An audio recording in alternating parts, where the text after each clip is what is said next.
dengan tegas berkata, kalau Kristus itu memerdekakan kamu, kamu sungguh-sungguh merdeka.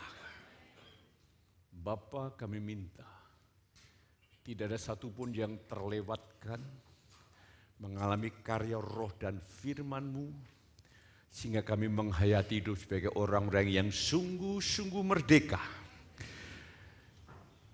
Dan kami dapat bersaksi dengan tegas, dengan penuh keyakinan bahwa Yesus adalah sumber kemerdekaan itu. Dan seluruh hidup kami menjadi bukti dan saksi dari apa yang menjadi karya-Mu yang ajaib.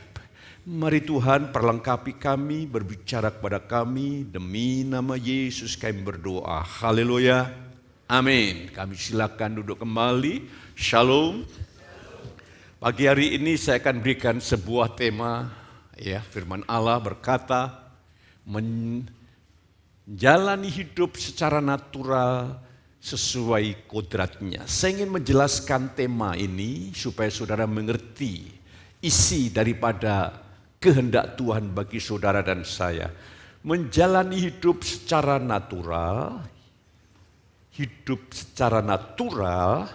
sesuai dengan kodratnya, sesuai dengan identitas diri. Saya akan berikan analogi, contoh yang sederhana. Burung itu terbang, maka secara natural dia bisa terbang. Kecuali burung yang karena ada permasalahan penyakit tertentu sehingga tidak bisa terbang. Binatang, domba itu kodratnya tidak punya tanduk, lembut, dan tidak suka bertengkar. Itu domba memang seperti itu, beda dengan kambing. Saya pernah melihat di YouTube itu bagaimana kambing itu melawan seorang bapak-bapak, terus dikejar, ditendang, lari, jatuh, lari lagi, dikejar. Itulah memang naturalnya. Itu memang kodratnya kambing. Tapi domba itu ada yang perlu kita perhatikan. Domba itu hidupnya mesti berkomunitas. Kalau domba sendiri itu pertama gampang tersesat, gampang lupa. Ya, saudara tidak pernah lihat domba seperti anjing. Anjing itu kalau masuk jalan baru pasti dia apa? Dikencingin. Tapi kalau domba tidak pernah dia mengencingin begitu. Ya, itu memang naturalnya seperti itu. Makanya domba-domba harus dijagai, kawanan domba saling menjagai, dan anugerah bagi kita adalah lewat care group. Saudara terjagai. Dan harimau memang kodratnya itu galak. Ya. Jadi ya tetap seperti itu, naturalnya, alaminya memang galak. Saya ingin mengajak, mari kita akan baca di dalam kitab Efesus 5 ayat yang ke-8 dan yang ke-9. Kita akan baca bersama-sama, inilah kodrat, sifat kodrat kita. Kita baca Efesus 5 ayat 8, 9, 2, 3. Memang dahulu kamu adalah kegelapan, tetapi sekarang kamu adalah terang di dalam Tuhan. Sebab itu hiduplah sebagai anak-anak terang, karena terang hanya berbuahkan kebaikan dan keadilan dan kebenaran. Ingat, saudara memiliki kodrat yang baru, identitas yang baru. Ini kata Tuhan penuh otoritas. Dulu saudara kegelapan, sekarang engkau terang. Dan terang itu berbuahkan kebaikan, keadilan, dan kebenaran.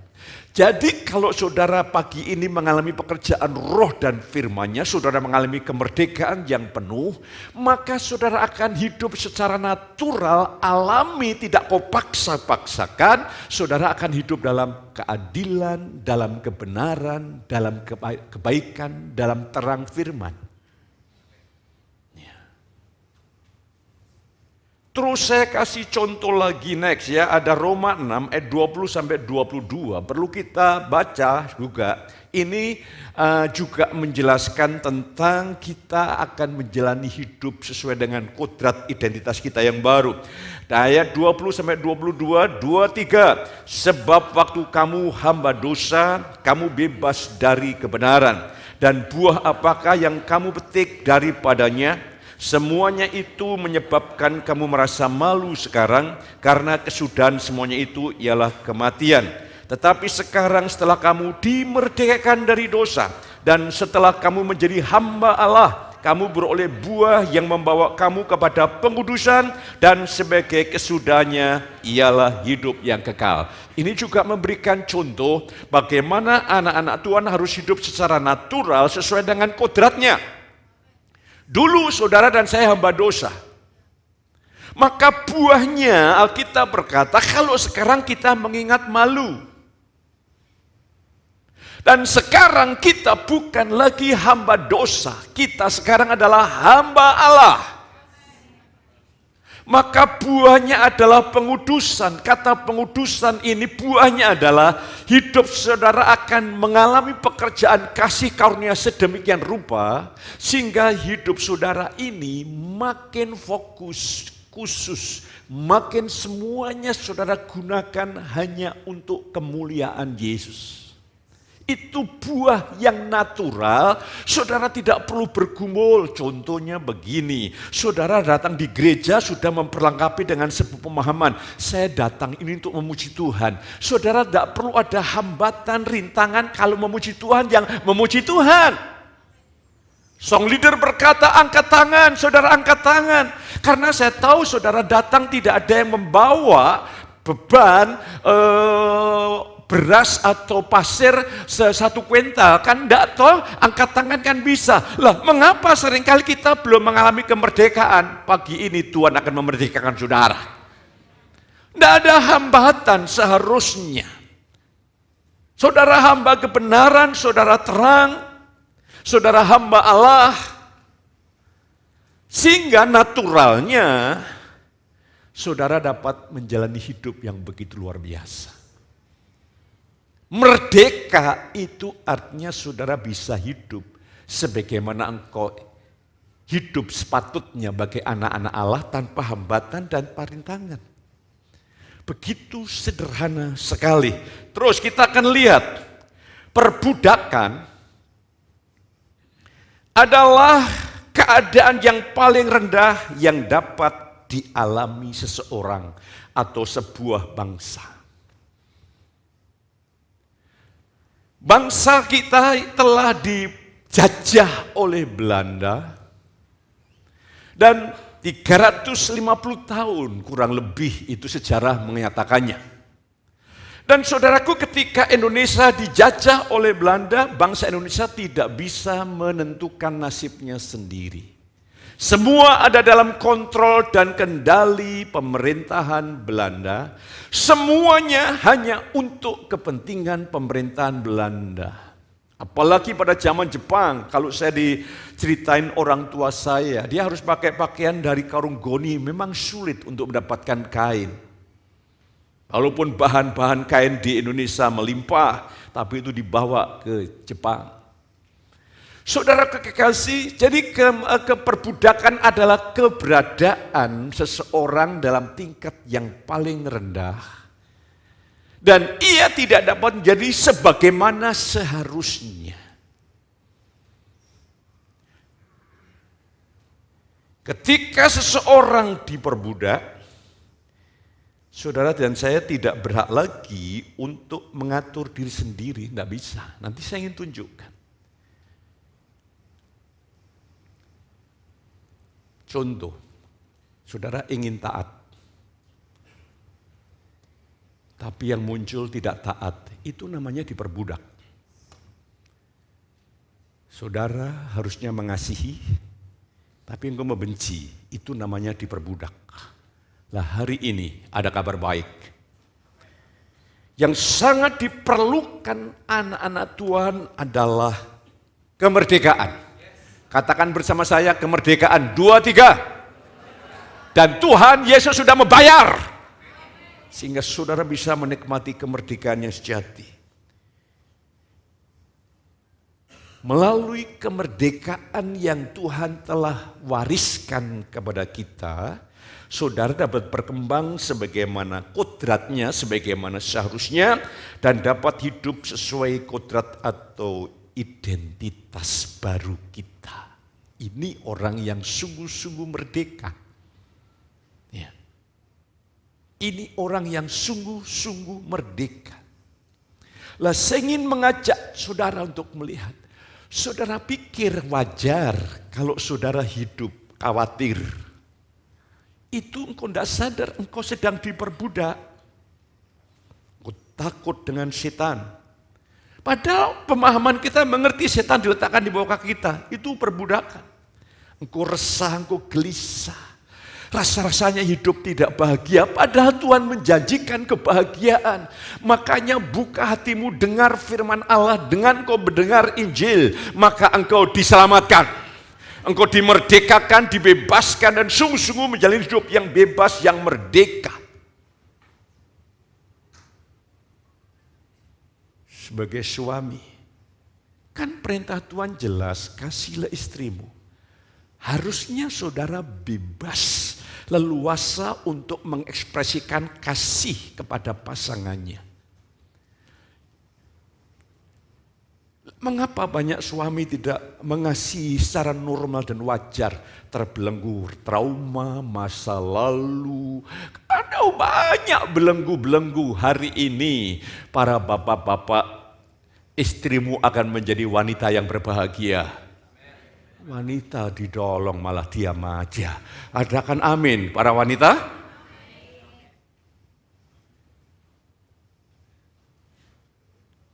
Demikian juga para wanita dengan penuh kasih menundukkan diri kepada suami. Karena suami sebagai kepala. Kalau engkau tidak menjadi penolong, suamimu bukan kepala, kelapa. Keras kelapanya. Ini harus normal. Ini bukan saya rekayasa. Tadi pagi saya kalau ke gereja akan ketemu Tuhan, melalui Tuhan. Sepatu saya semir. Saya ambil, saya buka itu di almari. Itu banyak semir-semir pada rusak. Akhirnya saya keluarin semua. Saya ambil yang bisa saya pakai, saya pakai. Setelah saya tutup, kok kotor. Tuhan berbisik dalam hati. Bersihkan. Saya ambil itu sapu, saya bersihkan. Istri saya tepuk tangan. Sudah berubah ya. Istri saya tanpa sadar memuliakan Tuhan. Itu kan sederhana. Tapi Tuhan tuh kalau bicara bukan nanti 100 tahun, bukan. Bapak-bapak, Tuhan ingin membersihkan bapak-bapak. Ya. Haleluya. Sehingga bapak-bapak mulai dimerdekakan dari ego dan mulai memperhatikan pasangannya. Makanya tema misi gereja adalah kasih karunia membuat keluarga saya. Itu tidak ada kalimat moga-moga. Mari saya berdoa supaya betul-betul hubungan suami istri ini penuh dengan sukacita, penuh dengan kedamaian. Kalau mengobrol itu enak, menyenangkan, menggairahkan kayak dulu loh, masa pacaran dulu loh. Kalau ngobrol tuh asik begitu. Sekarang kalau ngobrol asik bertengkar. Di sini tidak ada yang ada di sana dan di sana. Haleluya. Itu pekerjaan kasih karunia Tuhan bekerja bagi kita.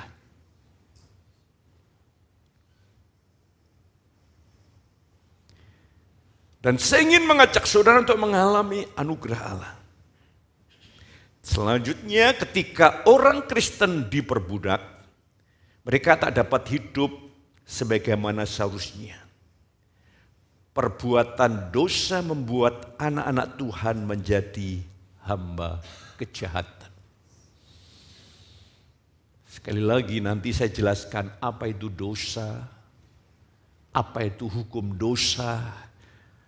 yang merintangi saudara. Paulus berkata, dalam akal budiku, dalam hatiku kau ingin berbuat yang baik, tapi justru yang jahat yang kulakukan. Mengapa? Karena hukum dosa membuat aku melakukan apa yang tidak melakukan apa yang aku inginkan.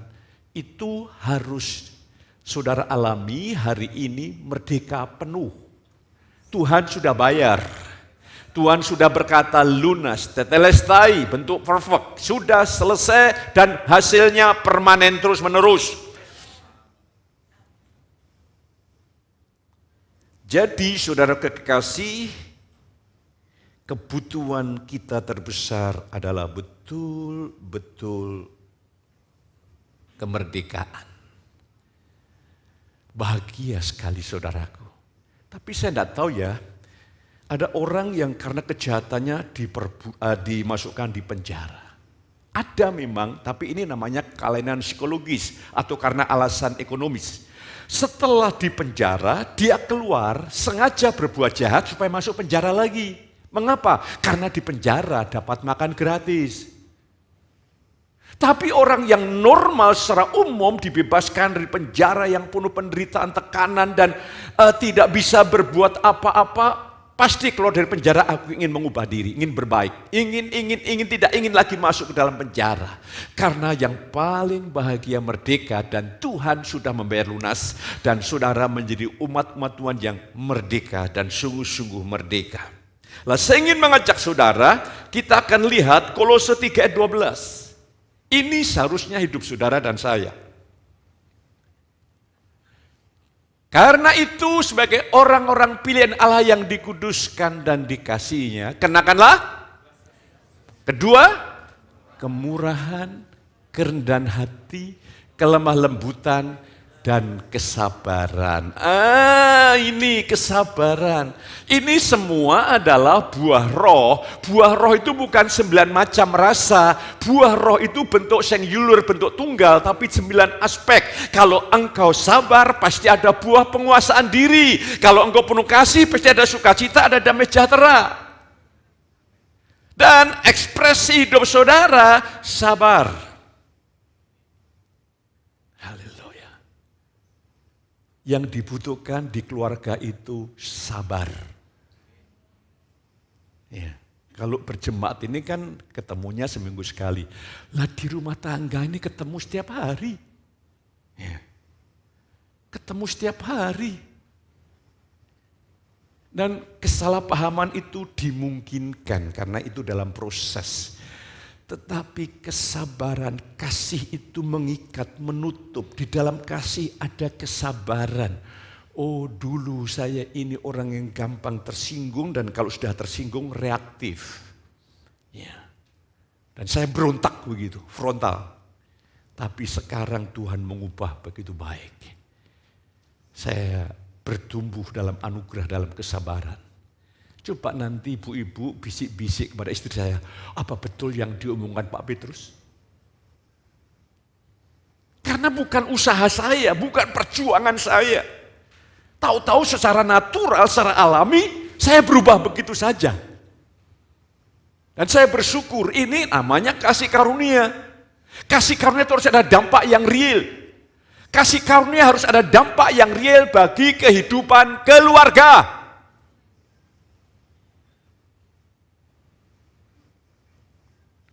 Mari, hari ini yang saudara saya butuhkan hanya satu, kemerdekaan. Kemerdekaan dan kemerdekaan. Ada 3 hal yang Tuhan kerjakan bagi saudara dan saya, bicara masalah kemerdekaan. Buka hati saudara, terima dengan iman, karena Injil ketika diberitakan, saudara percaya, Injil menyelamatkan. Injil membebaskan, hanya sesederhana itu. Bukan kau analisa, kau debatkan, bukan. Kau paham, percaya, pulang berubah. Saya jamin. Pertama, saudara dimerdekakan dari dosa. Dosa itu dimetaforkan, digambarkan sebagai tuan yang berkuasa yang memerintah seseorang, yang menawan, dan yang mendesaknya untuk menjadi budak kejahatan. Jadi saudaraku, saudara ini terang. Saudara ini telah memiliki sifat kodrat ilahi. Tapi dosa itu seperti seorang tuan yang memaksa mendesak saudara untuk menjadi hamba kejahatan. Jadi begitu mengerikannya dosa itu. Itu bukan wajarlah kita hidup dalam dunia. Itu normal. Saudara melihat bukan dari aspek manusiawi. Saudara lihat aspek firman Allah. Sesungguhnya dosa itu digambarkan, Paulus menggambarkan sebagai pribadi yang berotoritas, yang memaksa kita, yang mendesak kita untuk melakukan kejahatan. Jadi hari ini saudara akan mengalami hidup yang natural, yang alami, mengalami dibebaskan dari dosa. Dia masih menggoda, tapi engkau punya kuasa. Tidak. Ini namanya kemerdekaan. Saya ingin mengajak saudara bersama-sama hari ini, lewat kematian Yesus, dan ketika kita hidup di dalam Dia, bukan di dalam diri kita sendiri. Apa yang terjadi? Saudara dan saya dimerdekakan dari penjajahan dosa. Bukan saudara bergumul melawan dosa yang adalah tuan. Saudara tidak bisa, itu Tuhan yang berkuasa merintah kita. Kalau saudara atasi dengan cara saudara, engkau pasti kalah. Lah hari ini caranya adalah buka hatimu, percayai apa yang firman Tuhan sampaikan, engkau pulang merdeka. Bebas dari segala jajahan dosa. Dia tidak semena-mena memaksa kita untuk melakukan keinginannya. Tapi kita diberi kuasa oleh Roh Kudus untuk melakukan keinginan Tuhan. Saya ingin mengajak saudara untuk melihat dosa hari ini tidak lagi berkuasa. Puji Tuhan. Ini terimalah dengan iman. Jangan saudara tidak percaya karena dipengaruhi oleh pengalaman trauma, kegagalan yang berulang-ulang. Ingat, iman itu tidak ada hubungannya dengan pengalaman kita yang sudah berlalu. Iman itu hanya berhubungan dengan Tuhan dan firman-Nya. Seringkali pola pikir kita ini dipengaruhi oleh pengalaman trauma, oleh sesuatu yang tidak objektif, sehingga kita bisa menolak firman berdasarkan kenyataannya. Aku berusaha gagal, berusaha gagal. Ya, hari ini kau bukan berusaha, percaya. Ini penting sekali untuk saudara dan saya. Dan mari kita akan lihat Roma 6 ayat yang ke-7. Ini jaminan. Sebab siapa yang telah mati, ia telah bebas dari dosa. Alkitab katakan engkau telah disalibkan dengan Kristus, engkau telah mati bersama Yesus. Terima dengan iman, jangan dengan perasaan, analisa daging, analisa manusiawi. Tidak bisa connect. Terima dengan iman, di dalam Yesus engkau telah tersalib bersama Yesus, mati bersama Yesus, bangkit bersama Yesus. Maka hari ini dengan iman, terimalah Roh Kudus akan membebaskan saudara dari penjajahan dosa. Katakan amin. Hal yang sudah berulang-ulang kau lakukan, hari ini dipatahkan. Saudara pikir khawatir itu normal? Tidak. Resah, gelisah, hidup penuh kepahitan, kebencian, kemarahan, kekecewaan. Nah, itu perbudakan. Itu iblis ingin membelenggu kita kembali. Tapi percayalah, firman itu lebih dahsyat daripada kelemahan-kelemahan kita. Katakan amin. Roh Tuhan lebih dahsyat dari semua pengalaman saudara. Ketika engkau percaya, hari ini hari kemerdekaan. Katakan sebelahmu, hari ini hari kemerdekaan bagimu. Haleluya. Haleluya. Ada sukacita begini? Kita merdeka. Amin. Analisamu jangan stop. Percayai saja. Kau sudah mati. Orang yang tadinya pemabuk berat dan mati dan teman-temannya karena ya rasa simpati dia ke tempat kuburannya, ke tempat orang itu dan membawa minuman keras ya. Apa yang dilakukan oleh pemabuk yang sudah mati? Nah, itu reaksi sama sekali. Terimalah dengan iman. Ketika engkau mati bersama Yesus, engkau telah bebas dari penjajahan dosa dan Tuhan menjadi Tuhan saudara. Dosa bukan Tuhan saudara. Dia masih minta perhatian saudara, tapi Roh Kudus memberikan saudara kuasa. Dulu iblis berkuasa atasmu, sekarang Kristus berkuasa atas hidup saudara. Engkau bisa berkata, tidak. Maka dosa itu menyingkir dari dosa saudara.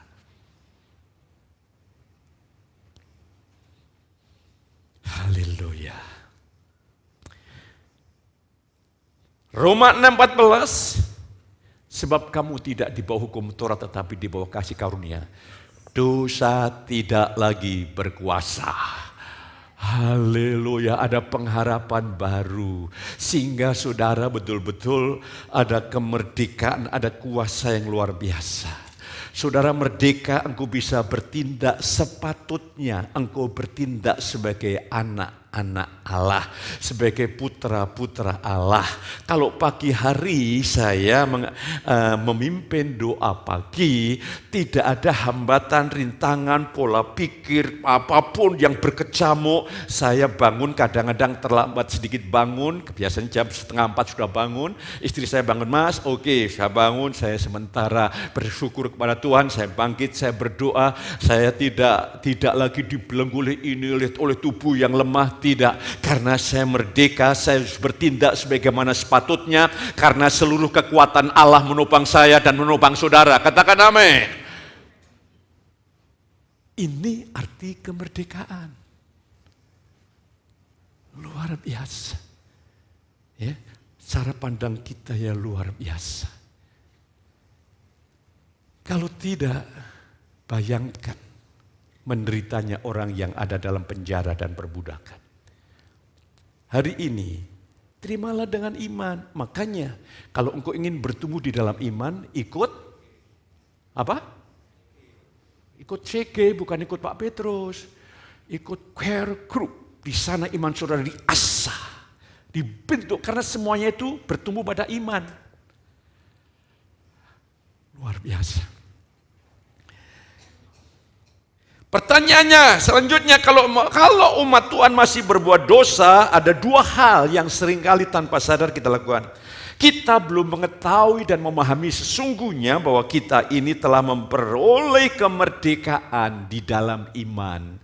Makanya hari ini dengan iman bersukacitalah, karena ketika hatimu akan bersukacita, iblis, benteng yang ada dalam pikiran ini marah. Ingat, benteng ini bekerja karena ini adalah pengaruh roh jahat, akan begitu melawan ketika firman Tuhan datang. Ketika firman Tuhan datang, oleh iman kau dimerdekakan. Pikiran saudara malah memberontak, enak saja ngomong begitu.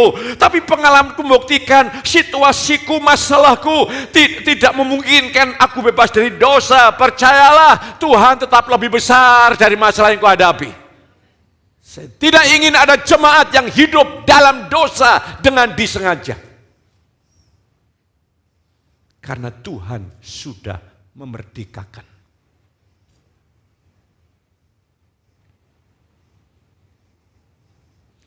Yang kedua, orang Kristen masih mengizinkan, memperbolehkan dosa. Di balik dosa itu roh jahat. Itu mencoba mengontrol kita, mendesak kita untuk menjadi budak kejahatan. Oh, haleluya. Itulah kemerdekaan yang pertama, kita dimerdekakan dari dosa. Hanya bisa kau alami dengan iman. Injil adalah kekuatan Allah yang menyelamatkan bagi mereka yang percaya. Sesederhana itu, saudara kekasih, ya. Berbeda dengan pengkhotbah legalistik. Kalau Anda ingin bebas dari dosa, tinggalkan dunia. Nah, masalahnya saudara tinggalkan dunia, pindah di puncak gunung Rahtau di sana, seleranya ikut ke sana. Haleluya. Tapi kalau hari ini kau mengalami kemerdekaan dosa, dimanapun kau berada, posisi yang kau tempati, yang Tuhan anugerahkan, di situ engkau berkata dengan percaya, yes, hari ini aku telah merdeka dari dosa. Dia masih minta perhatian, masih bisa menggoda, tapi engkau punya kuasa. Yang kedua, kita dimerdekakan dari hukum Taurat. Saya ingin menjelaskan, ini penting sekali. Banyak orang berkata begini, kalau begitu Pak Petrus tidak menghargai hukum Taurat. Saya sangat menghargai, itu datang dari Tuhan. Ditulis Tuhan di loh batu yang berisi 10 hukum. Yesus menghargai, dia tidak melawan hukum Taurat. Rasul Paulus menghargai, saya menghargai hukum Taurat. Tapi hukum Taurat punya fungsi. Hukum Taurat diberikan Allah lewat Musa kepada bangsa Israel. Karena sebetulnya untuk merendahkan hati umat Israel. Supaya mereka bergantung Tuhan. Bayangkan ketika umat Israel keluar dari perbudakan Mesir. Berkali-kali dari Rafidim sampai Padang Gurun Sin, Rafidim semuanya. Mereka bersungut-sungut memberontak Allah. Minta mana, Tuhan kirimkan mana. Selesai itu dia berontak lagi, dia marah lagi. Dia di Rafidim, dia airnya pahit. Tuhan mulai segarkan air itu. Mereka selesai itu memberontak lagi. Jadi bangsa Israel ini hatinya hati yang lama, hati yang daging. Berkali-kali mereka berbuat dosa, Tuhan berkemurahan, tidak menghukum sama sekali. Sampai titik di Gunung Sinai Tuhan turunkan hukum Taurat. Ketika Musa mewakili Tuhan, mereka berkata pada Musa, Musa, engkau saja yang berjumpa dengan Tuhan. Ini kan konflik yang kesombongan. Padahal Tuhan itu ingin bersekutu dengan umat Israel. Tidak, biar engkau saja. Lebih mudah engkau aja yang bersekutu dengan Tuhan. Aku enggak usah bersekutu dengan Tuhan. Dan apa yang Tuhan perkatakan, aku siap untuk melakukannya. Dia lupa sebelumnya penuh pemberontakan hanya karena kemurahan Tuhan tidak menghukum. Tapi tetap tidak sadar. Akhirnya Tuhan kirimkan hukum Taurat. Setelah hukum Taurat datang, setelah itu penghukuman demi penghukuman terjadi begitu hebat. Mereka mati di padang belantara, dipakut ular, bermacam-macam kecamuk masalah bergantian. Dan setiap ada masalah yang dilawan bangsa Israel adalah simbol Allah, Musa. Musa itu menjadi pusat kemarahan bangsa Israel. Padahal Musa akan membawa mereka, diperintahkan Tuhan bawa mereka masuk tanah Kanaan. Musa dididik Tuhan juga. Karena Musa sampai titik terakhir dia berkata, katakan pada gunung batu ini. Dan Musa karena marah emosi, terbakar emosi karena sikap umat Israel, dia berkata maaf, bajingan-bajingan itu. Dia pukul batu karang dan Tuhan berkata, hei engkau tidak menghormati aku di hadapan umatku. Maka engkau melihat tanah Kanaan tapi engkau tidak masuk Kanaan. Tuhan ganti Musa. Hari ini saya ingin mengajak saudara. Maka hukum Taurat itu diberikan untuk merendahkan hati. Sebab di dalam prinsip perjanjian lama, di sana ada pengorbanan darah lewat binatang. Itu sebetulnya anugerah, tapi masih tersembunyi. Berbeda dengan kita kan. Setiap hari imam-imam menyembelih binatang. Jadi kalau ada orang, awas lu, jangan nembak tikus, berdosa. Nah, itu imam-imam itu setiap hari berdosa. Karena dia menyembelih binatang. Bukan itu konteksnya, harus kita lihat. Lah mari saya ingin ajak saudara untuk melihat hari ini, saudaraku.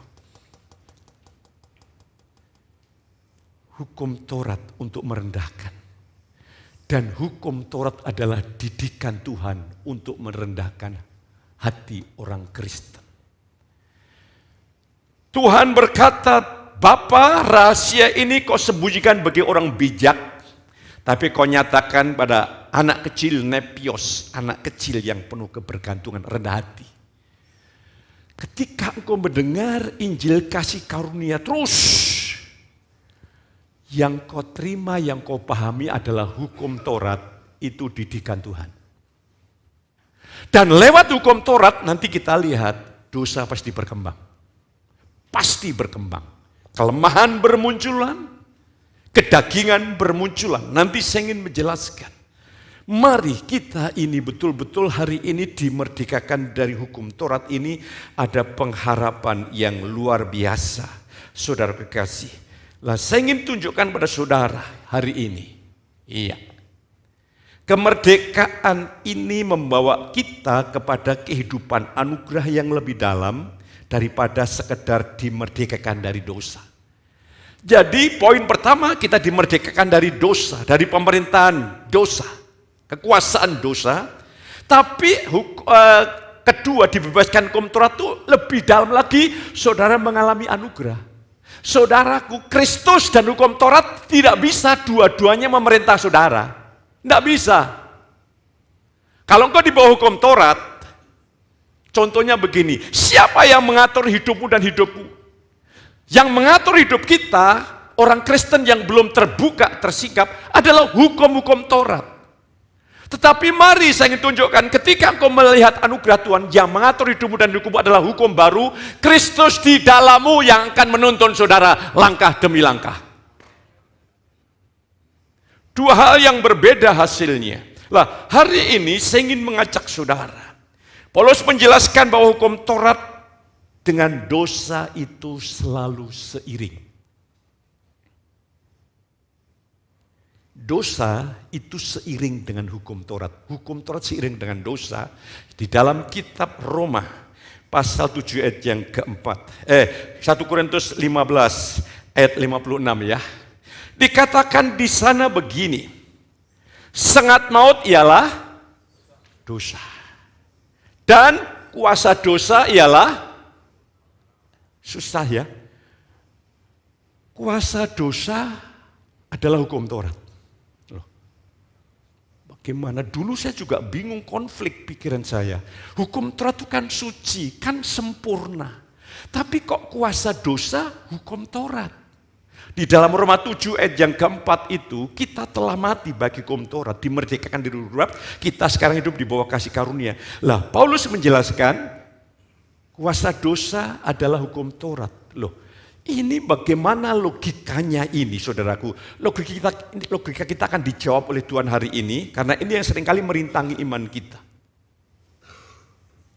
Saya ingin mengajak saudara, hukum Taurat ya dikatakan selanjutnya, hukum Taurat tidak berbuat apa-apa selain membuat pelanggaran itu menjadi bertambah banyak dan dosa bertambah besar. Aneh ya? Hukum Taurat itu justru membuat dosa bertambah banyak dan bertambah besar. Ayatnya adalah di dalam kitab Roma 5 ayat 20 ya, berkata seperti ini. Saya ingin menjelaskan. Tetapi hukum Taurat ditambahkan supaya apa? Pelanggaran menjadi semakin banyak. Di mana pelanggaran semakin banyak, kasih karunia makin berlimpah-limpah. Jadi hukum Taurat itu akan membuat dosa bermultiplikasi, tapi ingat yang salah bukan hukum Taurat. Hukum Taurat itu dari Allah, rohani, sempurna. Yang menjadi masalah apa? Nanti saya ingin jelaskan bagi saudara supaya saudara jangan salah paham. Karena YouTube ini didengar di seluruh Indonesia. Mereka para teolog, mereka para profesor teologi, mungkin doktor teologi. Saya harus berani mempertanggungjawabkan yang alkitabiah biblikal. Supaya ini menyentuh semua lapisan. Saya ingin mengajak saudara untuk melihat hukum Taurat kok justru menambah dosa banyak ya. Jadi gampang. Saya ingin dosa berkembang di gereja ini gampang. Saya ingin menambah dosa bertambah-tambah banyak, gampang. Setiap minggu kamu harus lakukan ini, kamu harus berusaha kudus, kamu berusaha taat, kamu harus hormati orang tuamu, hai suami, kau harus mengasihi istrimu. Hanya sekedar huruf itu mematikan. Tapi mari saya ingin tunjukkan prinsip yang akan saya bagikan, yang firman Tuhan nyatakan bagi saudara. Bahwa hukum Taurat itu tidak bisa menolong saudara dan saya untuk melawan dosa. Yang jadi masalah adalah Roma pasal yang ke-7 ayat yang ke-14, ya, kita lihat ini. Sebab kita tahu bahwa hukum Taurat adalah apa? Rohani. Tetapi aku bersifat daging terjual di bawah kuasa dosa. I'm human, sold under di bawah sin, under control of sin. Jadi saudara perlu mengerti bahwa aku bersifat daging, jadi kemanusiawian saudara, saya ingin tunjukkan sekelumit. Manusia barumu dan manusia baruku itu ada di dalam Yesus, katakan amin. Tapi manusia lama kita ada di dalam seluruh kemanusiaan kita, termasuk aku kita.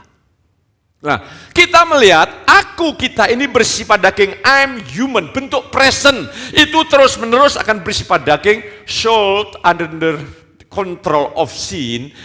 Itu bentuk perfect. Artinya saudara akan terus-menerus diperbudak dosa. Aku kita. Nah, hukum Taurat itu merintah dari luar begini. Dia memerintah kita, lah aku kita yang sudah dikuasai dosa mencoba untuk meresponi hukum-hukum Tuhan yang sempurna, yang rohani ini. Maka aku yang dikuasai dosa, begitu aku bergerak, dosa bekerja. Makanya kuasa dosa adalah hukum Taurat. Hukum Taurat tidak bisa menolong kau saudara melawan dosa, tapi hukum Taurat untuk menelanjangi keberadaan kita ini adalah manusia yang sudah dikuasai dosa. Saya berdoa supaya saudara bisa menangkap.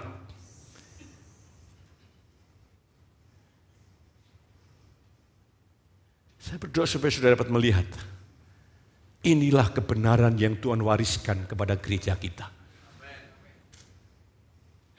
Ini betul-betul anugerah bagi saudara. Jadi disinilah rahasianya.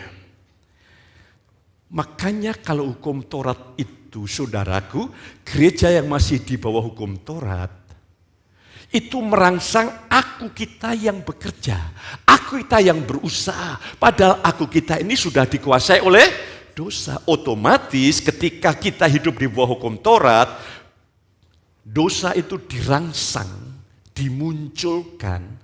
Dan apa yang terjadi? Dosa bertambah banyak. Makanya saudara hari ini betul-betul bersyukur engkau telah dimerdekakan dari dosa. Yang kedua, dimerdekakan dari hukum Taurat. Saudara tidak lagi mengandalkan diri, karena begini, hukum Taurat dan kasih karunia itu dua hal yang berbeda.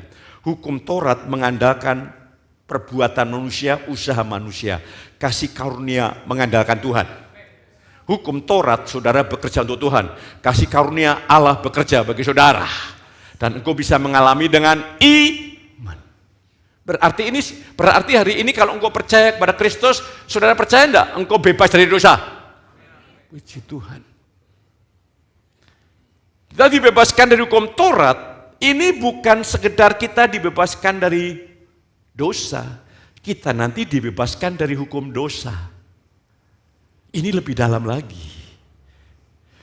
Jadi dosa itu satu kuasa yang memaksa kita untuk memberontak. Hukum Taurat memunculkan usaha diri yang sudah diperbudak oleh dosa. Hukum dosa yang ada dalam hidup kita merintangi kita untuk melakukan perintah-perintah Tuhan. Jadi kalau saudara tidak melakukan apa yang sepatutnya seharusnya engkau lakukan, hukum dosa memerintah hidup saudara. Sekali lagi, kalau saudara tidak merdeka, bebas melakukan apa yang seharusnya engkau lakukan, berarti hukum dosa itu masih bekerja. Dan hari ini Tuhan berjanji akan memerdekakan saudara dari hukum dosa. Katakan amin. Bagaimana caranya? Perhatikan. Lah daripada suami istri konflik yang tidak selesai-selesai, saya ingin suami istri penuh kebahagiaan. Amin. Haleluya.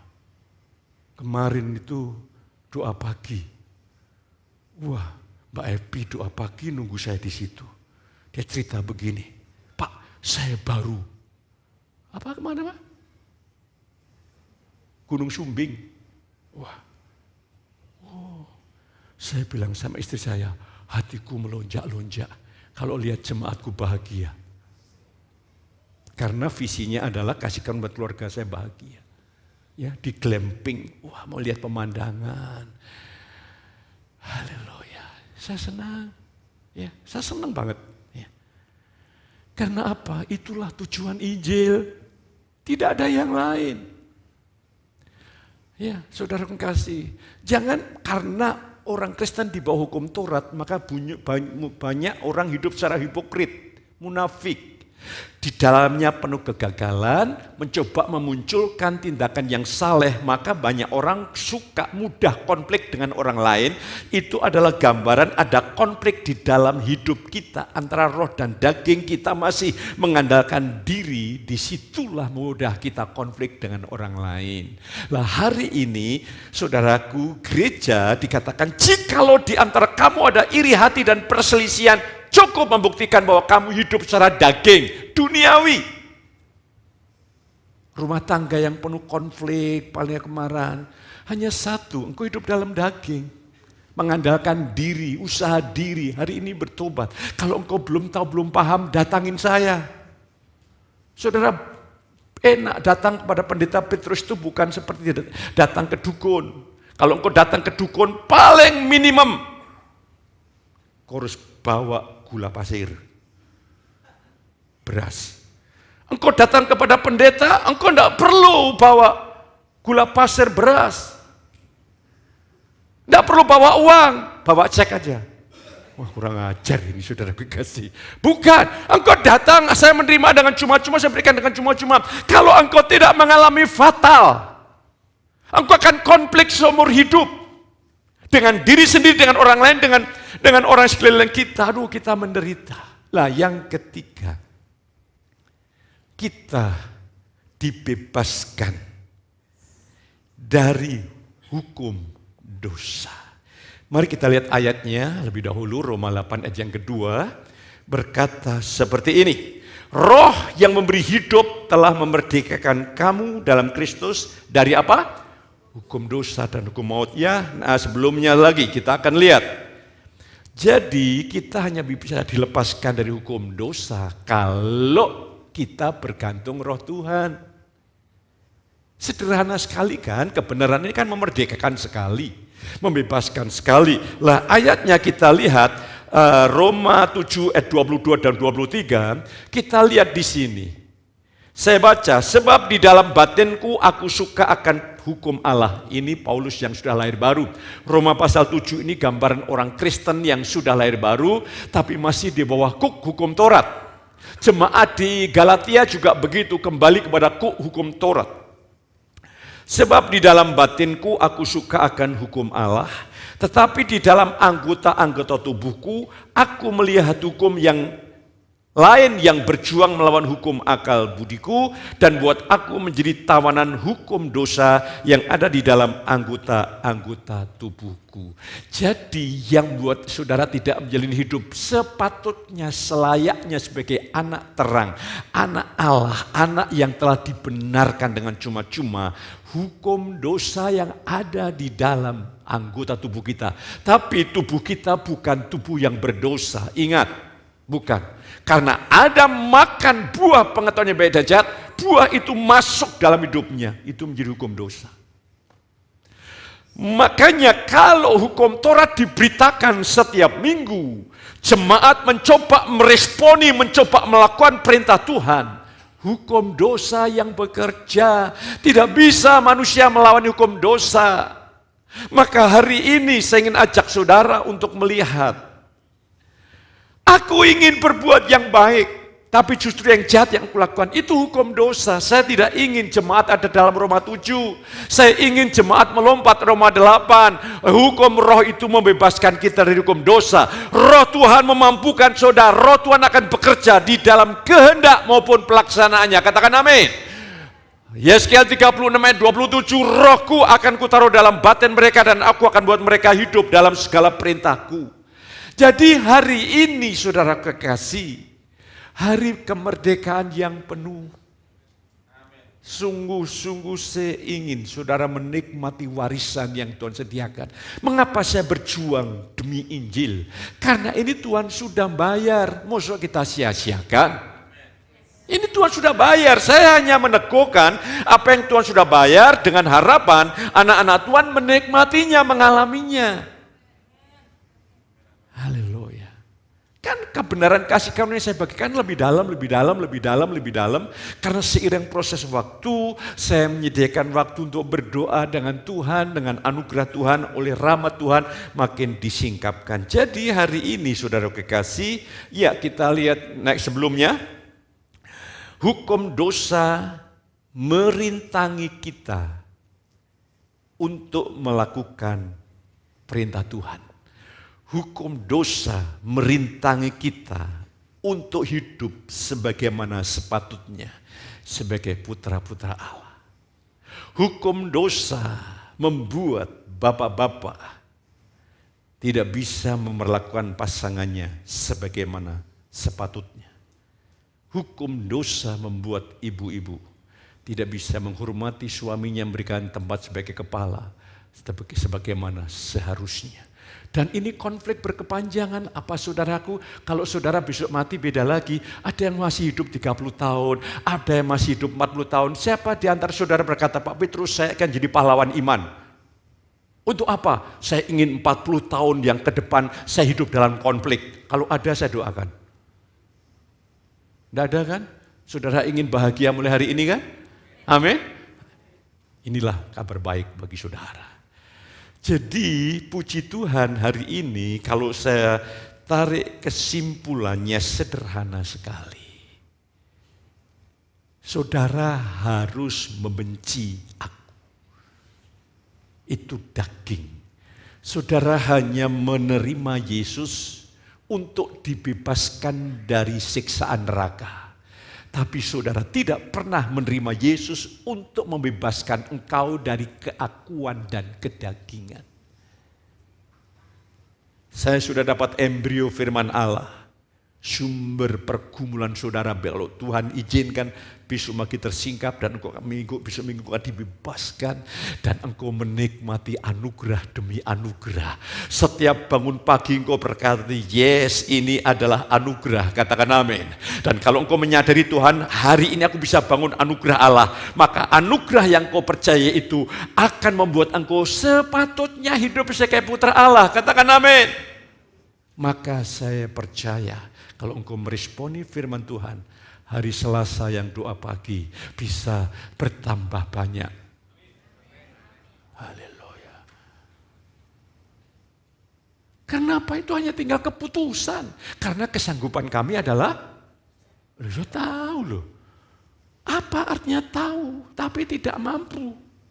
Tahu tapi mampu, itulah ketika aku bergantung diri sendiri ruwet saudaraku, susah, menderita. Tapi kalau engkau bergantung Kristus, semuanya terbuka indah. Ya, saya nyanyi seringkali saya ubah. Makanya saya tidak mentolerir nyanyian yang konsep perjanjian lama dimasukkan perjanjian baru. Saya nyanyi pun di rumah, sangat besar anugerahmu yang telah ku terima, itu saya ubah. Sangat besar anugerahmu yang telah jemaat terima. Jadi saya paham Tuhan mencintai saya, Tuhan mencintai jemaat. Yang jadi masalah Tuhan mencintai saya, Tuhan tidak mencintaimu. Nah, ini konflik. Makanya saudara, saya datang khotbah ini bukan untuk menghukum, menghakimi, untuk memberikan solusi. Berikan jalan keluar dari semua konflik yang ada. Sehingga hari ini betul-betul hari kemerdekaan. Mari kita berikan kemuliaan bagi Dia. Saya lihat tepuk tanganmu 3/4. Yang 1/4 masih ada dalam pengaruh pikiran. Haleluya. Mari kita berikan tepuk tangan bagi Dia. Haleluya.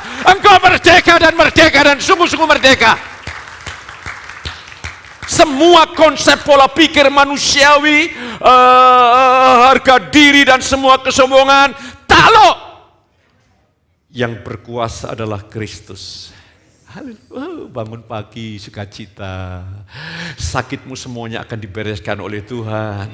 Ada kegembiraan, ada kebahagiaan, menikmati. Apakah kalau begitu tidak ada tantangan? Engkau melihat tantangan dari sudut kacamata yang berbeda. Roh Tuhan akan membuka pikiranmu. Engkau melihat di balik tantangan, tangan Tuhan sedang menyempurnakan kita. Katakan amin. Sehingga kita bisa punya bahan yang baru untuk bersyukur. Kita bisa bersyukur lebih-lebih di tengah tantangan yang ada. Karena di balik tantangan itu ada berkat tersembunyi yang Tuhan sediakan. Sudah diberkati pagi hari ini? Katakan sebelahmu, engkau juga diberkati luar biasa. Pemain musik untuk menyiapkan diri, haleluya. Kita mau naikkan pujian, aku punya Tuhan yang besar. Wah, itu lagu itu membekas dalam hati saya. Selama lagu itu masih membekas kuat, saya terus nyanyikan. Saya bersyukur kepada Tuhan, saudara adalah orang-orang yang sungguh-sungguh diberkati Tuhan. Orang yang beroleh rahmat, kemurahan, kebaikan, dan kebajikan Tuhan. Ya, seminggu ini Tuhan menuntun saudara, melindungi saudara baik di dalam kota, di luar kota, dalam perlindungan Tuhan. Angkat tangan saudara. Engkau telah mengalami kemerdekaan untuk membawa kabar kemerdekaan bagi banyak orang. Engkau telah diberkati untuk memberkati banyak orang. Pulanglah penuh dengan sukacita di dalam berkat Bapa, kasih sayang Tuhan Yesus lewat persekutuan Roh yang Kudus melimpahi saudara ini pagi sampai selama-lamanya. Yang diberkati katakan sama saya. Ajar kau Tuhan penuh kuasa.